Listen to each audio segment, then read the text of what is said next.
You know, Tom Coughlin grew up in the Depression when timeouts were a scarce commodity. Yes, that's also why his mattress is stuffed with successful coaching challenges. Oh, indeed. Oh, hello! Join us, why don't you, for a discussion of Week 15 in the NFL. Shame that the Chargers have likely played their last home game. Where will San Diegans go to get stabbed? As something of a horse enthusiast, I can tell you it's not technically a colt after 4 years, a fact I expect Chuck Pagano to become familiar with very soon. This is the Sporting Gentleman presented by Citizen.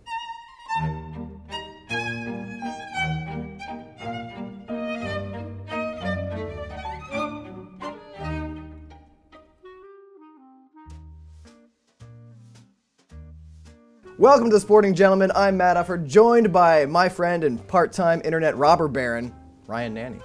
Technically, pursuant to the terms of my plea agreement, I admit to nothing. Oh, very good, very good. On the Sporting Gentleman is the name of this show. We like to build a Mount Rushmore of the best performers in each week of the NFL season. This time, Week 15, and I'm going to put up the first face, Cam Newton, who is both George Washington and Abraham Lincoln this week. What a performance. 300-plus yards passing, 5 touchdowns, 0 interceptions, 100 yards rushing.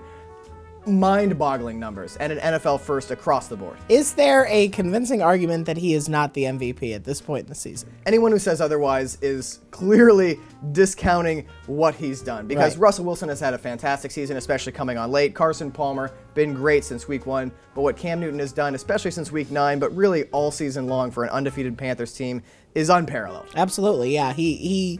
What he's been able to do, especially with what the expectations were coming into this season. And also his receiving core, Ryan. Well, they're something. They're there. They exist, technically. He's made Ted Ginn look amazing, because Ted Ginn is not making Ted Ginn look amazing. True magic, absolutely. I don't think there's any argument for Cam Newton. Who do you have on that? This is more lower down on the radar, certainly.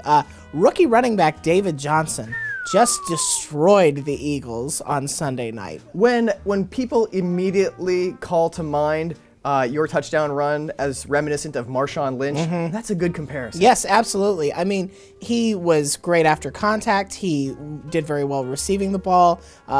Excellent job pass blocking. Finished with over 200 total yards, 3 touchdowns. It's nice that, you know, the Cardinals have one of the most balanced offenses in the league right now, because with all the passing talent that they have, to be able to turn to a rookie running back like that and say, oh, here, just go get 200 casual yards. Yeah, that's devastating. Bruce Arians' offenses have long struggled to get a power running back, and David Johnson does everything for them. Yes. I am going to put up there Antonio Brown with some of the best hair we've ever seen on a Mount Rushmore. But more importantly, over 180 receiving yards on 16 catches, 2 touchdowns, and the competition is what makes that a special performance against Chris Harris and Aqib Talib, 2 of the best cornerbacks in the game, and he made them look like traffic cones. He had nothing to do with the fact that Denver's offense couldn't do anything in the second half. But that said, he was absolutely crucial to Pittsburgh getting a very big win over the Broncos.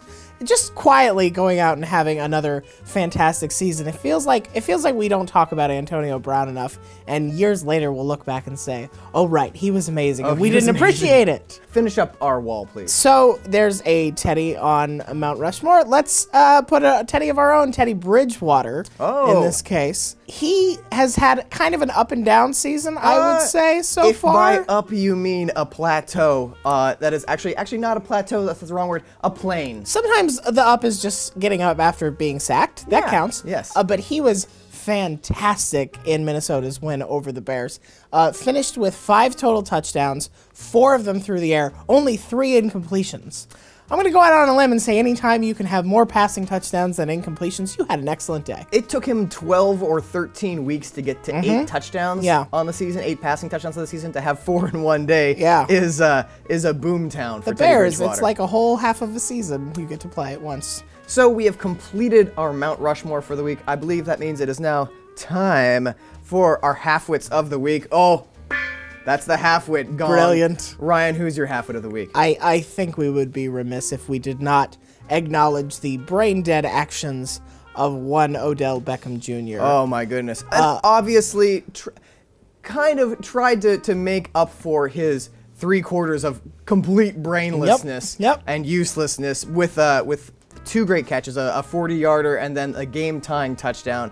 But that does not negate the idiocy and horrible play of what his most of the game was. No, and granted, you know, going up against Josh Norman does not seem like an emotionally satisfying experience. No. You would hope that you would be prepared for that at this point in your career, and certainly not resort to just one of the most unnecessary helmet-to-helmet hits I've seen in a long time that possibly is going to get him suspended for next week's game. Very, very crucial for the Giants coming down the stretch.